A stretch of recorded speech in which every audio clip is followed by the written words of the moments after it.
Hello, and thank you for joining us for this SDN interview. We are speaking today with Lt Col Brian Lanier, MD, who is a Medical Corps Recruiting Liaison Officer.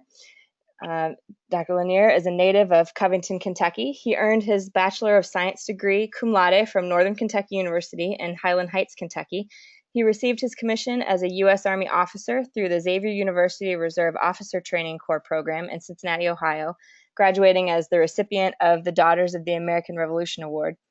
He then attended the University of Kentucky College of Medicine in Lexington, Kentucky through the U.S. Army Health Professions Scholarship Program. He was awarded his MD in 2003 with high distinction, graduating as a recipient of the Outstanding Student in Family Medicine Award.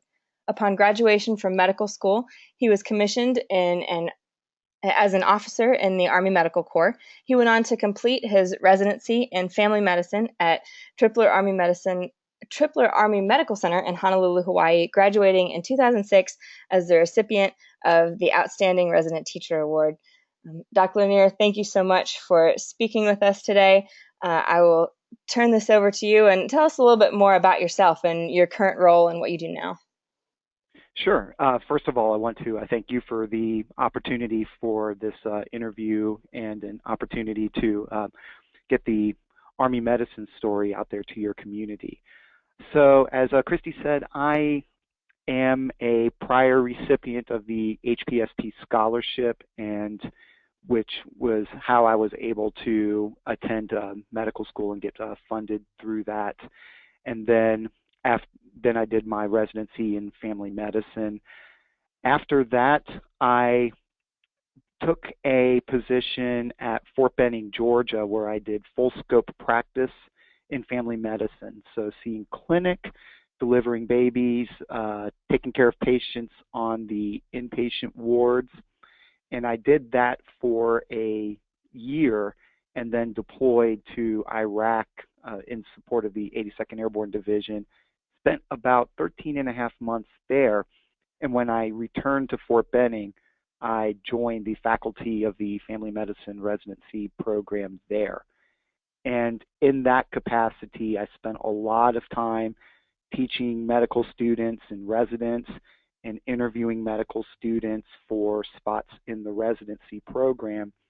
And that's how I started to lay the groundwork to get to where I am right now. I was at the residency in Fort Benning for 7 years, and the last 4 years of that I was the associate program director. And then about April of 2015, I got a phone call inviting me to learn more about the opportunity to be a physician recruiter or liaison officer with Army Recruiting Command. And there was actually two reasons why I was called. One is I happened to know the doctor who's currently in the position. He was one of my faculty when I was a resident. But the other thing is I think my experience as a faculty and being a prior recipient of the scholarship, a lot of what we do in Recruiting Command is try to tell the Army story and talk to people who may be interested about what life is like from the time that you receive the scholarship into medical school, what the medical experience looks like, and into the residency. I understand the Army residency match process pretty well, having gone through it myself and having advised medical students who are going through the process. And so in that respect, I think those experiences, again, set me up to be positioned to take this current assignment.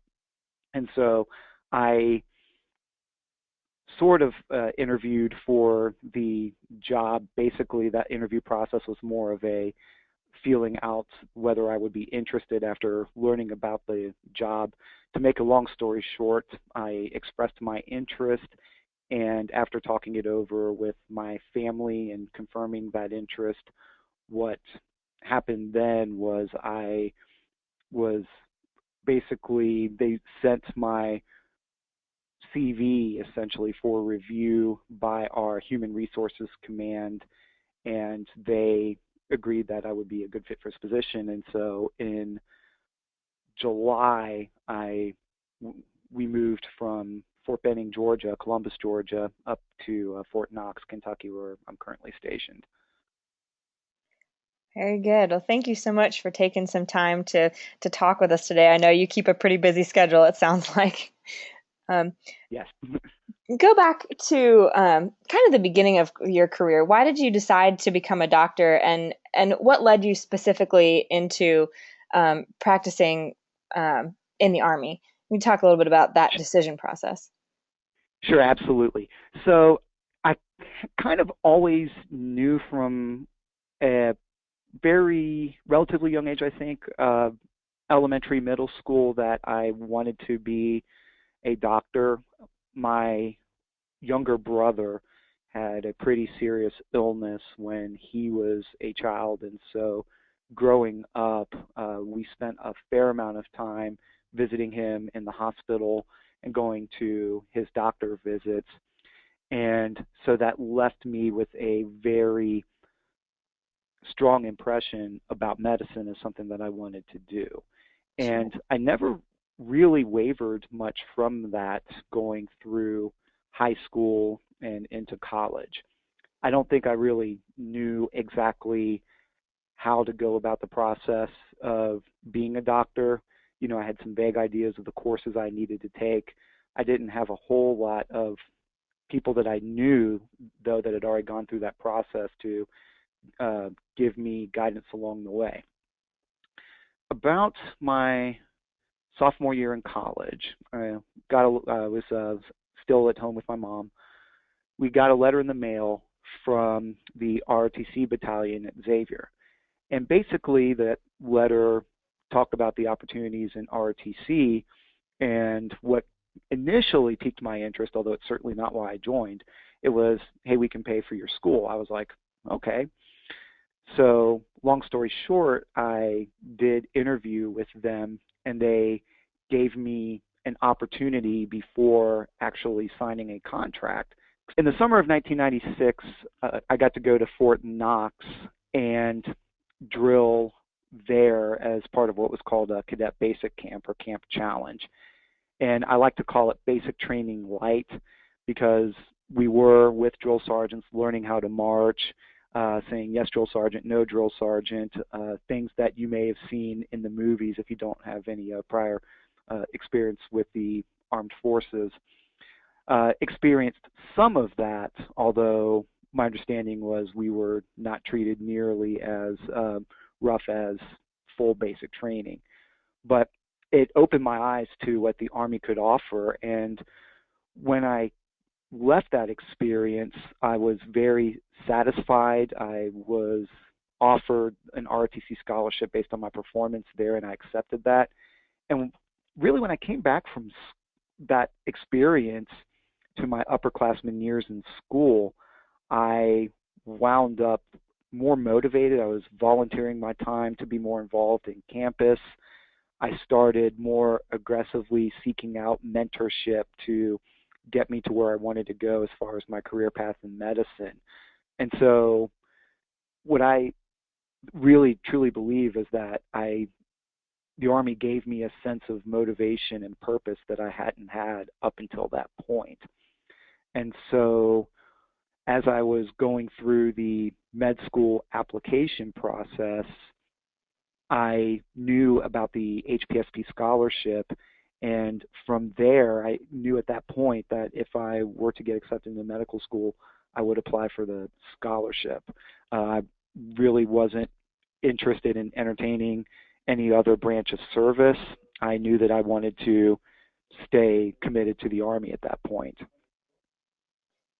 Very cool. Very cool. Um, Now, you specialized in family medicine. Talk a little bit about that. What does it look like to practice family medicine in a military context? Sure. So, family medicine for us in the military, there are, except for being a surgeon working in an operating room, Short of that, and even then, there are some opportunities where you can do some surgical procedures that I'll talk a little bit more about later.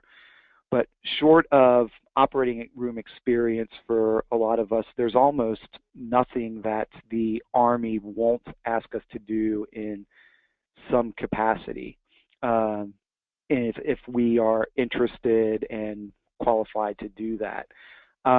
Most family docs in the Army are going to practice in a outpatient clinical setting for, if not full time, at least part of their time.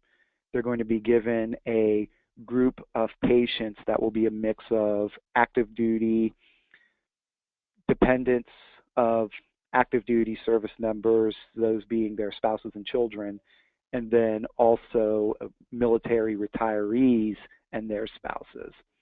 And we'll be responsible for taking care of them and basically cradle to grave whatever their basic health care needs are. Family medicine, we can probably take care of about 85 to 90% of people coming into our office without the need to refer them on to a subspecialist.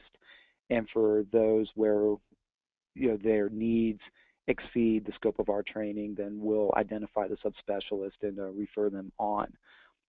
We'll typically see, when we're practicing full-time outpatient medicine, we'll typically see on average, maybe a little bit less, maybe a little bit more, depending on the setting, about 20 patients per day.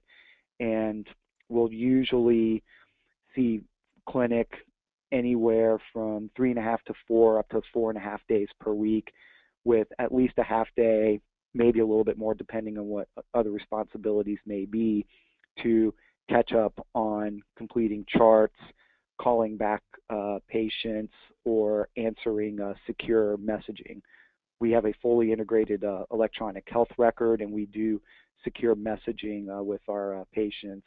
And so the Army we do get some time blocked into our schedule to work on those things as well. So a lot of us, depending on our duty assignment, will also spend some time taking care of patients on an inpatient ward. A lot of times that will be non-intensive care unit type of care, so people getting admitted for maybe dehydration or a kidney infection or pneumonia or a skin infection that just needs IV antibiotics, people coming in with changes in their mental status and needing an evaluation for that. Those are the sorts of things that we might take care of. Depending on location, we may also spend some time as the attending physician on a labor and delivery ward, delivering babies, taking care of newborns after they're born.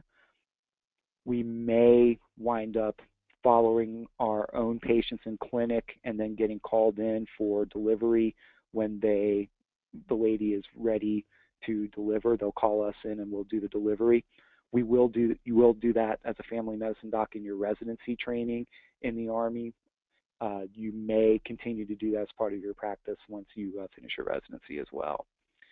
And then the other things that we'll do are operational jobs, where we could be assigned as the physician of an infantry unit or an armor unit, so tankers, where we're basically, we're taking care of them if they come in with injuries or they need a periodic prevention exam. But we're also advising the commander of that unit the rest of the time on the readiness of their unit. So is everybody up to date on their immunizations? If you're about to deploy to an area where there may be malaria, are we ready for that, and are we prescribing and advising people on taking their appropriate malaria prophylaxis? Those sorts of things. Do we have a high rate of troops with injuries and we need to modify physical training and things like that? Those are some of the scope of responsibilities that you could have in an operational type of assignment. And as family physicians, we can volunteer to be assigned to one of those sorts of jobs at at a battalion level where you'd be responsible from anywhere from like about 400, 500 soldiers, maybe a little bit more, to a brigade level where you'd be assigned for about 4,000 or 5,000 troops, and then be supervising physician assistants and medics as well in that capacity. So those are some of the responsibilities that a family physician can do straight out of residency. As you progress through your career, you may be asked to do more leadership type jobs. So being the medical director of a clinic, which means you would be practicing part-time and then running the clinic the remainder of the time as far as establishing standards of care for your clinic and being responsible for taking care of the population health needs of the people that are assigned to your clinic as well. It sounds like a lot of variety in there as far as what you could end up Absolutely. doing. Yeah. Absolutely. And I think in family medicine, I think that's what we're known for. Family medicine docs are highly valued, not just within the medical community in the Army, but by what we call the line community, so the infantry commanders, the armor commanders that I mentioned, and they like what we do because of the breadth of our training, and so they know that they can put us into almost any sort of assignment, and that we're going to be able to do the job, complete the mission, and succeed. Very good. Good. You mentioned also that you spent some time in Iraq. Can you talk a little bit about that and what it was like practicing medicine there in a deployment context? Sure, sure, absolutely. Uh, so my story is actually I was given orders to mobilize about January of 2007 timeframe, and what I wound up doing was going to the field with the unit that I was supposed to deploy with, and basically spent 2.5, 3 weeks with them. And that was basically in a notional environment where they were testing all their equipment, all their procedures, doing essentially war games type exercises. I went with them to Fort Polk, Louisiana, and did training with them for, like I said, about 2.5, 3 weeks. And that was basically taking care of people who came in really sick and needed sick call, but then also if there was a mock casualty producing scenario, we would practice our trauma drills and rehearse what we would do in a situation where we would be getting a lot of casualties at once. So that gave me an opportunity to get to know the medical team that I was going to deploy with and their capabilities, and they would get to know me as well and my capabilities and my preferences. One of the things I should also say with that is the unit that I was assigned to deploy with was a cavalry squadron. So cavalry squadron, we had a medical section that was led by myself and a physician assistant, and we had several medics that were pushed out to their platoons and companies. In cavalry, the company has about 100 troops or so, and in cavalry we call them troops. So we had 3 troops of cavalrymen that our medics went out on patrol with them, and then we had another group of medics that stayed behind to run our aid station. And the best way I could describe an aid station in that sort of environment is it's kind of like an urgent care clinic, in that anybody with any condition that was likely not to be life-threatening would come in to get care from us. Anybody with a life-threatening injury that they sustained on the battlefield was likely to be evacuated by helicopter from their point of injury straight to a field hospital. So we wouldn't usually see the most severely wounded at our aid station, but anybody who got injured where we were the closest treatment facility like maybe right outside our gate or something like that, they could come in and see us. But what we typically saw were conditions like vomiting, diarrhea from eating local food that they weren't accustomed to, hey doc, I can't sleep, hey doc, I've got this rash, or I twisted my ankle. So basically, minor injuries. We did have a few troops who came in on medication for things like high blood pressure and high cholesterol that they needed maintenance checks for to make sure that they were taking the right medication and the right dosage still. So, and then we also spent a lot of time training our medics because when troops weren't coming in for their sick call needs, that left us with a lot of time where if there were no casualties, and fortunately where I was deployed we didn't take a whole lot, that left us a lot of time to train and prepare for what would happen if we did take casualties, and we spent a lot of time doing that. Um, so I deployed from June. I told you I got notified that I was first going to be deployed around about January time frame. I mobilized with the unit in March for the training exercise, and then went to Fort Bragg, North Carolina, from Fort Benning, Georgia, in about May of 2007, and then early June of 2007 is when we actually shipped out.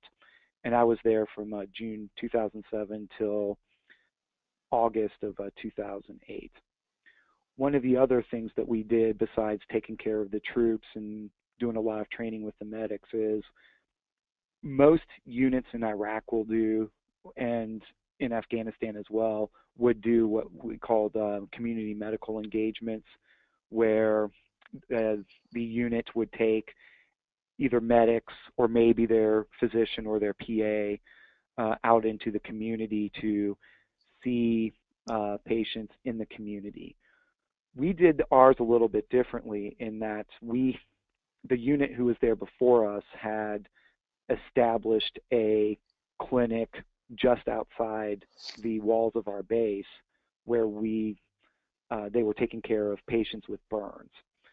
And so we continued that clinic, and basically any child, and we did take care of some adults, but it was mostly set up for children with burns from any cause, accidental or induced from as collateral injury from a battle or something like that. They would come in and see us, and we would take care of them. We relied on donated supplies from the United States, and really we were just doing wound care. We didn't have a whole lot of medications to prescribe antibiotics. We had a few, but we really just relied on good wound care. We used honey-based bandages and wrapped up the wounds as best we could. We would see them 2 to 3 times per week, and when we came in, we would change their dressings. We would debride their wounds and just continue to see them. And the vast majority of patients we saw got better. And we saw people probably, some of them up to about half their body burned. People who by all rights should have been in a burn center in the United States, but we took care of them and just did good wound care and kept a lot of them alive. Some the most severely burned, I was able to make arrangements with some of the local American field hospitals to evacuate some of the sickest of the sick who I knew were going to die soon if we didn't. I was able to make arrangements to send out a couple of them to get more advanced care that they needed. But it was interesting. One of the things that wound up happening is we found out that on the local television networks, there were advertisements about our burn clinic, for one, and for two, a lot of people would tell us that the local Iraqi hospitals were referring their patients to our burn clinic. Now keep in mind, these are hospitals referring people to us, and our burn clinic was literally the back end of a semi-truck trailer. We actually welded 2 of them together midway through our deployment, but that was it. And compared to the care that these people were getting in their country, we were considered state of the art. out of the back of two welded together semi truck trailers. Wow. That's amazing. Definitely different than we see here. That's for sure. And everybody's continuing medical engagement activity is going to be a little bit different. So I can't say that my experience was my experience, and I can't say that that's Sure. typical Sure. for everybody. And for surgeons that whose primary job is to work at a field hospital instead of with the unit or as part of a forward surgical team, they're really not going to leave the confines of their base because they really need to be there in case the most severely injured get brought into them. Sure. Yeah, that makes sense. Um, Backing up to sort of a big picture now, looking at your whole career, what has been some of your favorite and some of your least favorite things about being a military doctor? Favorite things, I will tell you, some of the most favorite things are the people that I've gotten to take care of, both the soldiers, some of the family members I've gotten to take care of, and then some of the retirees I've gotten to take care of. You know, it was one of the things I told you that in family medicine we deliver our patients that are assigned to us and we take care of them throughout their entire pregnancy, then we come in to deliver their baby. So one of the first ladies that I delivered um, actually her husband was reassigned to Fort Benning about the same time that I was. And so I was actually her doc for the first part of her Huh. second pregnancy. Interestingly enough, now because of my deployment, I didn't get to stay and deliver her, but I thought that was just an interesting coincidence that, one Yeah. of those probably only in the military sort of things. So, and then some of the people where I've delivered and then I haven't seen them for years, and then they say, "You delivered my baby." And then getting those pictures, and they show me the pictures of what their kid looks like several years later. So those are things that stick with me and kind of remind me of the importance of what we do and are some of my more favorite times. And then hearing some of the stories from some of the people who I've taken care of in retirement, from Vietnam War heroes to people who spent some time in POW camps. And I've gotten to take care of people who have had some amazing experiences, and they'll tell you about them, and just some real fascinating stories. And that reminds me of how privileged we are in Army medicine to be able to take care of people who put their lives on the line for our country. And then also the Yeah. family members too. The family members are an absolute pleasure to take care of because of what they have to endure while their service member is deployed. The husband or the wife who's left behind as a temporary single parent of multiple children, and then getting kids to their appointment and maybe two or three clinics on the same day, and just that day-to-day struggle and juggling act and kind of helping them through some of their challenges. So uh, it all comes Very back to cool. me. The most rewarding things and the things that I enjoy the most are the people that I get to take care of, and then also the people that we get to work alongside. So the medics, the nurses, the other physicians, and the soldiers of other disciplines that we interact with, both soldiers in the Army and then also our colleagues in the other branches of service. Because when you work with people who you can look at somebody else wearing a uniform and you kind of already know at least part of what they stand for and that they serve the same cause as you. I mean, there's something that's really neat about that. Very So cool. those are some of the things I really enjoy. Um, Honestly, if I had to point to some of the frustrations, I don't think my frustrations with Army medicine are a lot different than what a lot of other docs, uh, especially in my discipline, are going through right now. And that's as we make more technologic advancements in healthcare. Um, I mentioned secure messaging before. I mentioned the electronic health record. Um, working out those processes of how we get the technology to be what I would call a force multiplier for us instead of a hindrance to the doctor-patient relationship. Mm-hmm. I would say that that's a frustration that I have, is just navigating those challenges. Sure. Because invariably, periodically, we have new applications that come out, and then new expectations for use of those applications, and trying to not just stay sharp in the practice of medicine, but learn how to use the technology as it deploys and things like that. So that, I would say, is probably the most frustrating thing that Sure. we deal with. And again, I don't think that that's necessarily unique to the Army, but something that's certainly a challenge. Yeah, yeah, definitely. Switching gears a little bit now, for someone who may be interested in becoming an Army physician, what's the process for that? Can you talk a little bit about the HPSP scholarship, or even if you could touch on a little bit people who maybe are already physicians and may be interested in joining, if you could talk about the kind of two different aspects there. So absolutely. So we take people in on the HPSP scholarship to pay for their medical education, and then in exchange for that, you'll owe time after your medical school and your residency is complete. So that's one way to serve.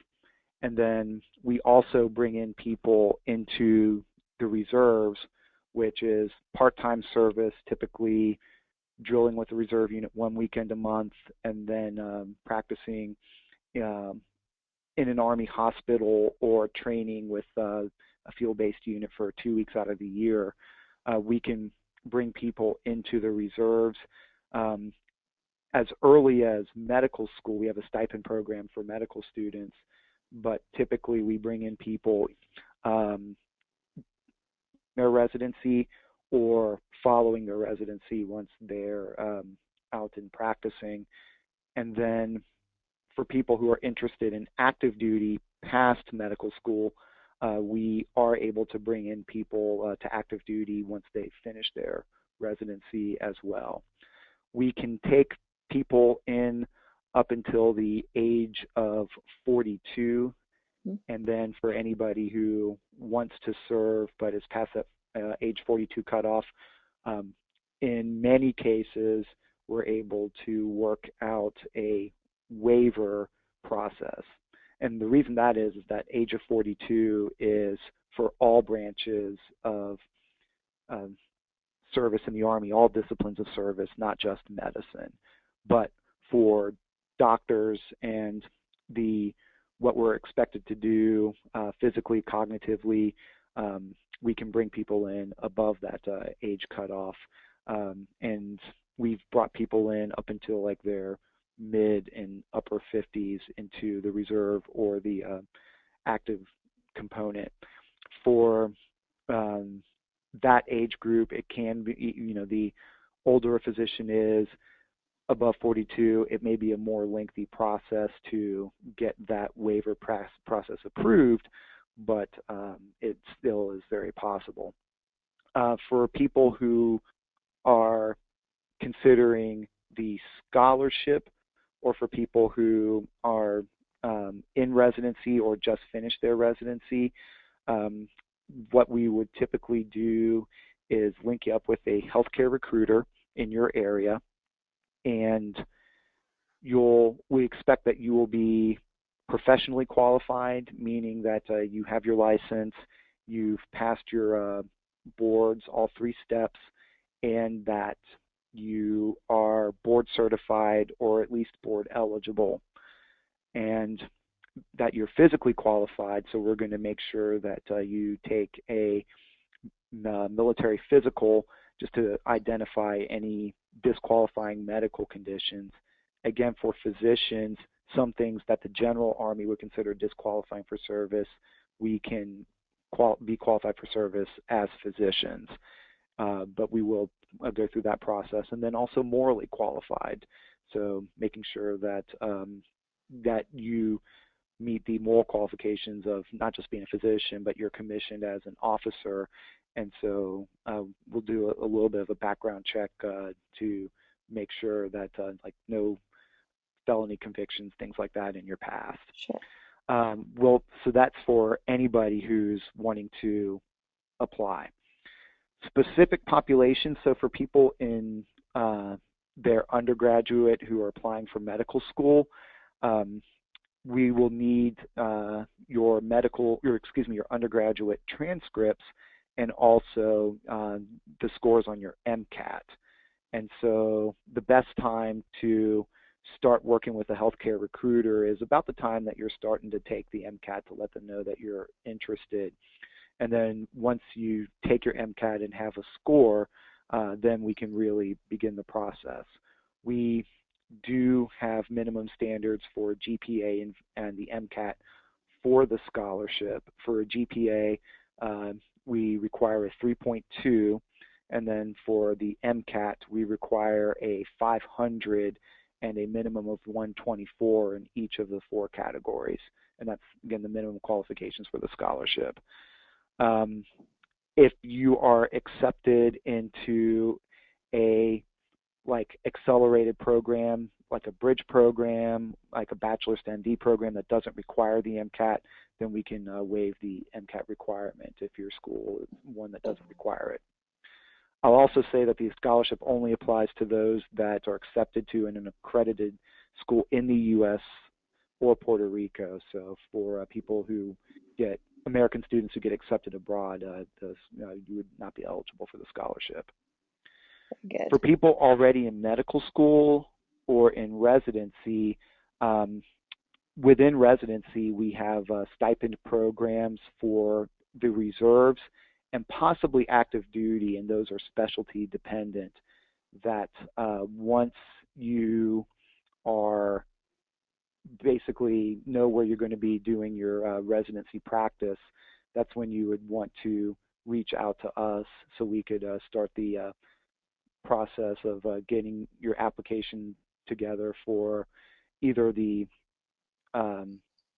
reserve or active duty in residency stipend programs. And basically that would be signing up residency stipend with an obligation to serve once you're done in the residency. Now that stipend program in the reserves, if you're in residency, there is a requirement to meet reserve drill credit while you're in residency that you work out with the local reserve management command, and it can be activities that you're already doing as part of your residency to fulfill those requirements. And then how long you'll serve will depend on how many years of benefits that you receive.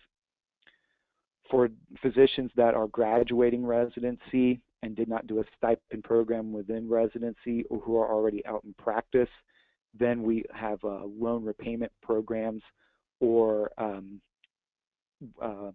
skill bonuses that are based on specialty and the amount of time that you sign up for. And so we can bring you into either the active duty or the reserves on those programs. But for wherever you are in your career, pre-med, in med school, in residency, or beyond, and you're potentially interested in service, the one thing I would tell people is to go to the website goarmy.com, and then on that front page, there's a find a recruiter link where basically you say, I'm interested in different career fields, and one of those is AMED, or the Army Medical Department. So that's AMEDD. You'll choose that option and put in your zip code, and that'll give you the address and phone number to your closest healthcare recruiting center. And then you can reach out and make contact with them to express your interest, receive more information, or to schedule like a face-to-face sit-down appointment with the recruiter. And I'll make sure to include that link in the description so that people can go straight from listening here to go over and see that if that's something that you're interested in. We're Okay. winding down on time here, so I'll finish with this question. Could you give me a couple of maybe characteristics or types of people that really thrive as military physicians, and then maybe a couple of characteristics or types of people who should probably not consider military medicine as a career path? Sure, absolutely. So I think that military medicine, whether it's Army, Navy, or Air Force, could be right for someone uh, who has an interest in taking care of our warriors, past, present, and future. That's who we take care of. But not only that, someone who also understands that they could be asked at potentially a moment's notice, although usually the notice is a little bit longer than that, but potentially at a moment's notice to deploy in support of those troops that are being sent in harm's way. So for people who have that passion to take care of that population, are okay with the thought of deploying, and also understand that there's are okay with the possibility of being moved around from station to station about every 3 years or so. If people are okay with that possibility um, and don't mind the thought of deploying and like the idea of taking care of our warriors and their family members, I think that a career in the military is, or at least schooling through the military, even if you don't make it a career, is something that you ought to seriously consider. For people who don't like the idea of deploying for whatever reason, um, the military is probably not right for you. If you have a desire to stay in one geographic location and are very tied to that area and don't like the thought of moving at all for whatever reason, at the very least, active duty is probably not right for you. If you want to stay in one specific area, but do like the idea of serving and are okay with the idea of deploying and then returning home, then you could consider an opportunity in the reserves, because reservists typically can live wherever they want and practice wherever they want, and just mobilize when they're required to, essentially. So those are some characteristics for people who I think would should consider some service, if not a full career in uniform, and then those who it might not be in their best interest. Although I will say, even if you don't like the idea of deploying at all, but still want to take care of those who have served in harm's way or who are going to serve in harm's way, then there are other possibilities like working in a military facility as a civilian or working in a VA facility as well. Um, and you can do those sorts of things without the prospects of a deployment as well. All right, very good. Well, thank you again for spending some time talking with us. This has been great information. Again, I will include those links that you mentioned and a little bit more information down in the description. So if you are listening to this and it sounds like thinking about practicing medicine, serving in the Army would be a good fit for you, please check those out. And I guess that will close us up today. Thanks again and have a great day.